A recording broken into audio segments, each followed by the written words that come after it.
Well, at a time when the centre is beleaguered by one crisis after another, from JNU to the Jat protest, the Prime Minister's comments on Sunday that there's a conspiracy to destabilise the government and defame him has in a sense set the tone ahead of the budget session that starts tomorrow. At an all-party meeting today, the opposition has demanded discussions on the student unrest in various universities from Hyderabad to JNU, the quota protests in Haryana, as well as the Pathankot attack and the fallout of that.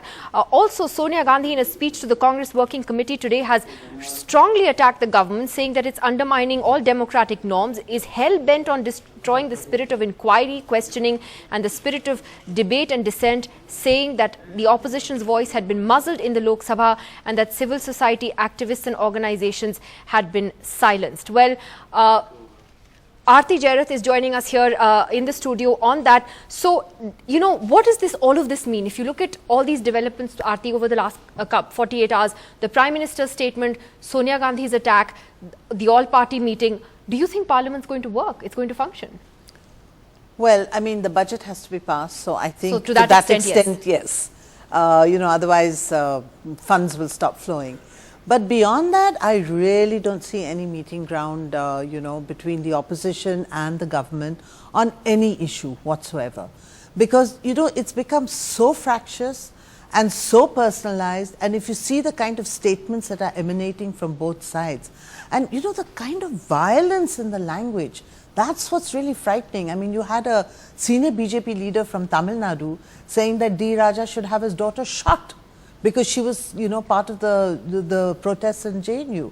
I mean, you had another BJP leader talking about decapitating Rahul Gandhi's head and hanging it from the gates of JNU. I mean, you know, the violence in the language, in the rhetoric is quite frightening. And, you know, I mean, it's up to the Prime Minister really, because, you know, this is his government. And he has to, I think the biggest challenge before him is to turn the economy around. And for that, obviously, he needs to have stability, some peace and some sense of direction in Parliament. Otherwise, it's going to be very difficult for him to complete his agenda. No, but the question is, you know, Javeer, at the end of the day, you know, the government has held all these all-party meetings. It's trying to reach out, and to the government's credit, it has said it is ready to have a discussion on anything, including JNU, including the student unrest, and you know, whatever the opposition has demanded. So, at the very least, can we expect there to be a debate and discussion in this session and not disruption? Because that's very important. Nidhi, before I answer that, I just want to make a quick comment on Prime Minister Modi's comment on the NGO. Firstly, I think with due respect, the Prime Minister has confused the concept of accountability and asking the government questions with conspiracy. Now, PM Modi has an anti-NGO paranoia because they raise certain inconvenient questions which the Prime Minister is not comfortable with. Now, over the year, as Ms. Gandhi said, there is a pattern. The government has consistently attacked NGOs. 13,000 NGOs have been shut down, and on 13 July 2005, within a span of a month, there were 8,000 which lost their licenses. Now, the government has consistently attacked NGOs, students, or any civil society voice, because the Prime Minister wants to gag the civil society, which will ask inconvenient questions and raise and expose the inconvenient truth. But let not forget that all NGOs are not clean. Let me be very clear. But in our anti-NGO rhetoric, we cannot drown the voice of civil society, which is very important for a democracy like India. Now, coming to the budget session, Congress Party has assured its support to the government in the coming budget session, provided the issues raised by us are also addressed in the Parliament, like there are various issues of Arunachal, death of Rohith, VEMULA, the Pathankot attack. So in other words, you let the House function. You will let the House function. Yes, Congress will let the House function, support the government on important legislations, provided the concerns of the oppositions are also addressed in a dialogue and not in a hostile approach that we are holier than thou or like a emperor dictating let me ask from a hilltop. Aman Sinha, when the Prime Minister talked about disgruntled NGOs, black marketeers conspiring to defame the government, destabilize the government and defame him, he said conspiracies were being hatched every day to finish and defame him. And there had been a storm of protests ever since he became Prime Minister. He used the terms Modi ko maro, they're all ganging up against me and saying that. Who exactly is he talking about? I mean, is this a reference to NGOs, the opposition? What is he talking about here?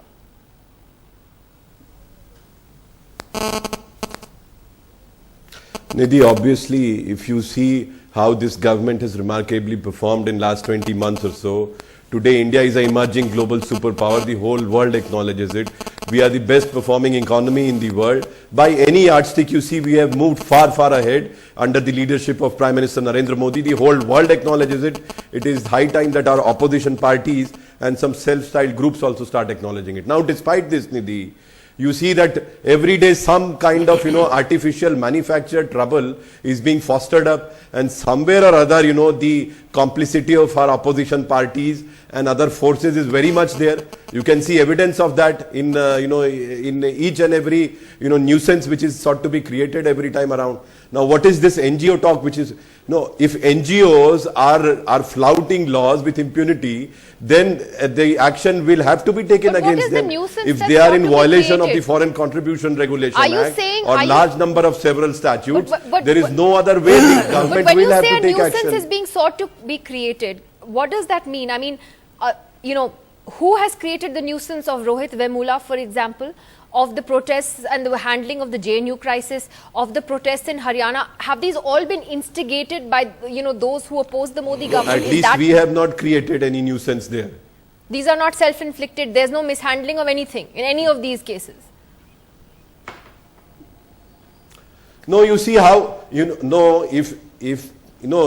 anti-India slogans are being shouted to in Delhi, and the administration and police are working towards that, are trying to interrogate and investigate the issue, they are not being allowed to proceed further, and some big hue and cry is raised over it.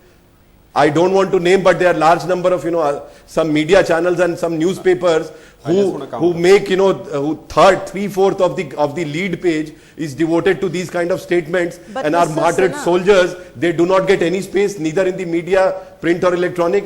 This is the kind of thing which is happening. Sinha, no, I'm sorry to say that there may be number of negative things that are happening, but in this very same country, large number of positive things are happening, and it is unfortunate that only a few small negative things from here and there is sought to be, highlighted and magnified in a very peculiar manner. You said a number of things there. KC Tyagi, here, listening to what Aman Sinha has said, he is saying that there are a lot of positive things happening as well, and he's right. And is it only the negative things that get picked up, whether it's by the media, by the opposition, and that becomes the headline? Is the media, the opposition, partly to blame for that? Or is the BJP now in denial about its own mistakes as well in all these various things that have happened over the last few months? It can't all be a conspiracy, can it, Tyagi ji? आरती पता नहीं उस समय Indian express में इन्होंने अपना journalist career शुरू किया होगा। ऐसे ही आंदोलनों में प्री इमरजेंसी डेज में ऐसे ही आरोप हम पर लगते थे और इनके नेता अटल बिहारी वाजपेयी भी लगते थे, हम देशद्रोही हैं, उस सरकार को डिस्टेबलाइज करना चाहते हैं, हम जो है विदेशियों से मिले हुए हैं, और वही आरोप श्री नरेंद्र मोदी जी और अमन सिन्हा जी की भाषा में। कोई कह रहा है कि देश के टुकड़े कर देंगे, देश की आबादी कर देंगे। अरे बात सुन लीजिए ना, पेशेंट को होते हैं। We're not having a debate on JNU again. शहादत हो रही है। Tell him how to behave on the channel. Mr. Sinha, let him speak because there's just the four of you and we have enough time. Yes, go ahead, Mr. Tyagi. Sinha ji जरा no, he is giving a completely incorrect analogy. I don't agree with him. How can he compare 1974 era, what happened after emergency and what he's saying? मैं कोई BJP का गुलाम तो हूं नहीं, I am a political activist of opposition, I spend 19 months in jail, who are you to check मी?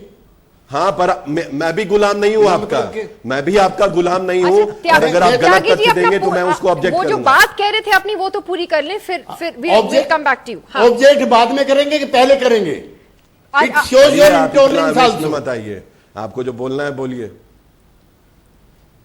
आप चुप रहिए। क्या इंटॉलरेंट का मतलब है? आप झूठ बात कह दें, आप गलत बात कह दें और यहां बैठ के सब लोग सुनते रहे।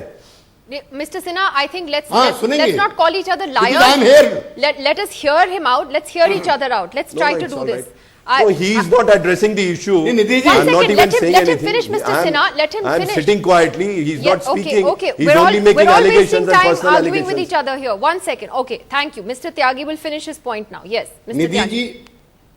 निधि जी मैं बहुत शांति के साथ सुनता हूं। ये नए नए अभी आए हैं, इसलिए इस तरह से बीच में बात काटते हैं। बिल्कुल ठीक है, हैदराबाद के अंदर ऐसा है, ABVP आपके सर्टिफिकेट की आवश्यकता नहीं है। आप कहां से आए हैं, पहले आप बताइए, आपका क्या क्रेडेंशियल है? जब आप पैदा नहीं हुए थे, जब मैं जयप्रकाश जी के साथ जेल गया था, मैं अटल बिहारी वाजपेयी के साथ जेल रह चुका हूं। उसके बाद मैं अडवाणी जी के साथ जेल रह चुका हूं। आपने बदली, आप क्यों इस तरह का पर्सनल कमेंट कर रहे हैं? आप यही नए आए हैं, आप ये क्या मर्यादित व्यवहार कर रहे हैं? लेकिन हम विषय पे तो बात ही नहीं कर रहे हैं। अगर आप मेरिट पे मैच नहीं कर सकते, सवाल ये है, तो आप अमन शांत सिन्हा, होकर बैठ जाइए। let's just try and stick to the subject. कोई Really, मुद्दा छोड़ I have a के दुनिया जहान resolution की this सब week बात कर रहे हैं। that we will try to have constructive debates. Really, seriously, that we will try to have constructive TV debates. I am asking Mr. K.C. Tyagi that is there a grain of truth in what the BJP spokesperson is saying? Aman Sinha, I'm sorry. Please let me finish my question to Mr. Tyagi. Is there a grain of truth in what he says that the negative gets focused on too much? Sure. Or is the BJP washing its hands of its own mistakes? It can't be that everything is a conspiracy. Tyagi ji, आपका ये कहना है कि ये पहले भी आप सुन चुके हैं। चुनाव के दौरान जो वायदे किए गए थे, उनमें से एक भी वायदा पूरा नहीं हुआ। इंडियन इकोनॉमी जैसी प्रोजेक्ट की जा रही है, वैसी हालत नहीं है। रोजगार पैदा नहीं हो रहे हैं। स्मॉल स्केल इंडस्ट्री की ये हालत हो गई है कि मेजर स्लो डाउन हो गया है। 1 करोड़ से ज्यादा के 1 लाख करोड़ से ज्यादा का एनपी आपको माफ करना पड़ा है। देश में किसान लगातार पहले से भी ज्यादा आत्महत्या कर रहे हैं। ग्रामीण भारत में डिस्ट्रेस है। 360 जिलों में सूखा पड़ा हुआ है, कोई डिजास्टर मैनेजमेंट नहीं है। सीमा से रोज अतिक्रमण की खबरें आ रही हैं। आज भी 5 हमारे फौजियों के शव यहां पर आए हैं। कहते थे कि मेरा 56 इंच का सीना है, मैं बिरयानी खानी बंद कराऊंगा, मुझको बनाइए। देश के शिक्षण संस्थाओं में अशांति है। लड़ाई एबीवीपी की और अम्बेडकराइट यूथ ऑर्गेनाइजेशन के बीच में थी। क्या जरूरत थी वाइस चांसलर को, क्या जरूरत थी जो एचआरडी मिनिस्टर हैं उनको, वहां के वाइस चांसलर को ये लिखने की कि इसको रोहित को एक्सपेल कीजिए और 4 को और एक्सपेल कीजिए। क्या कभी यूनिवर्सिटीज के अंदर, आईआईटी में, आईआईएम में इस तरह से हाई लेवल पर कभी इस तरह के काम हुए हैं? आपका कहना है, जेएनयू है। त्यागी जी, आपका कहना है कि काफी सारी मतलब there are a lot of mistakes that the government has also committed. Aman Sinha, I'll just give you a chance to respond because Aarti wanted to add something to that because you were actually trying to counter something Aman Sinha was saying earlier. I really actually want to ask Mr. Sinha that look, when Jats are setting fire to properties, destroying public property in Haryana, when the water supply to Delhi has been cut off, I mean, can you call this a conspiracy by the NGOs and by an opposition and just ignore it and say that the media is focusing on the negative and not looking at the positive? This is happening on the eve of Parliament, right on your doorstep, on the capital's doorstep. When lawyers are attacking the media, beating up students, the police is unable to guarantee the safety of an accused who's being brought into court to hear a bail application. And, you know, and this is happening right here in the heart of the capital city. And you say that, we are ignoring all the good work that the government has done. I mean, obviously these issues will become the main focus. Okay, let Aman Sinha answer that. Mr. Sinha, it's also a day where unfortunately there are 2 leading newspapers, both the New York Times and Le Monde in Paris, which have very strong pieces criticizing the way India has handled the JNU issue. And you have someone like tennis star Martina Navratilova actually retweeting that New York Times article. So, it doesn't do India any good when, we see sort of the international media and international personalities pick up on these issues, does it?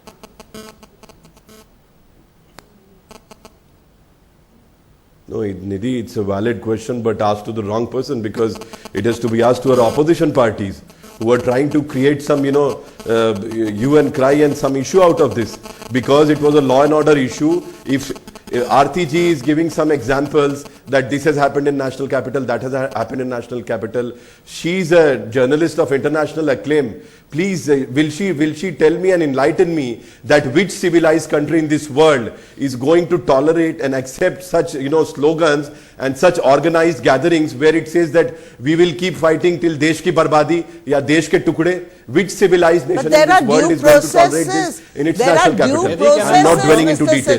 Now, Mr. Tyagi, there are due processes to allow me to address finish. those problems. The due process is not allowed to be. No, the difficulty is that once the investigation has started, the due process should be allowed to go through. Absolutely. Now please let us not engage into this, because I have to respond to what Mr. Tyagi was saying before my audio line is cut off. Now, Mr. Tyagi, no, I'm sorry. he made पुराने व्यक्ति की तरह उन्होंने बहुत सारा लंबा अपना political भाषण दिया. I'm going to call out people for disinformation. Your audio line is not being cut off. So let's leave the snide ones aside. But please allow me to respond. Yeah, so I'm letting you. If you don't give me No one is opportunity to interrupting you. respond, Please go ahead. One and the same thing. Please go ahead. Don't have to give us the sly ones. Go ahead. No, it's all right. No, you see, it was not a snide remark meant at you. I was only saying that my time will be up. Anyway, what Mr. Tyagi said was obviously, made like a true politician who has not contributed anything really, because he made all the baseless remarks. Ye ho gaya, wahan ye ho gaya, yahan ye ho gaya. Are you have any source, any credentials, any basis on what you're saying?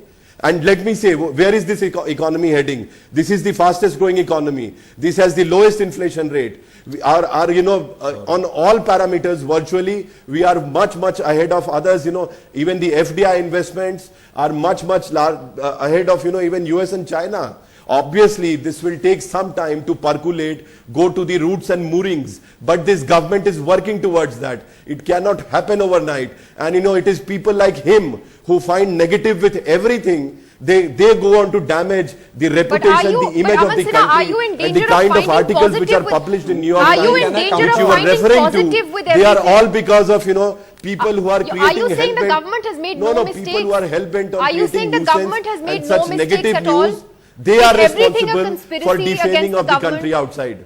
Is everything a conspiracy against the government? Has the government not made any mistakes at all? I mean, people can make mistakes, Mr. Sinha. I mean, are you, on one hand you're saying yes, the opposition is too negative, but is the BJP in danger of being too positive and overlooking its mistakes?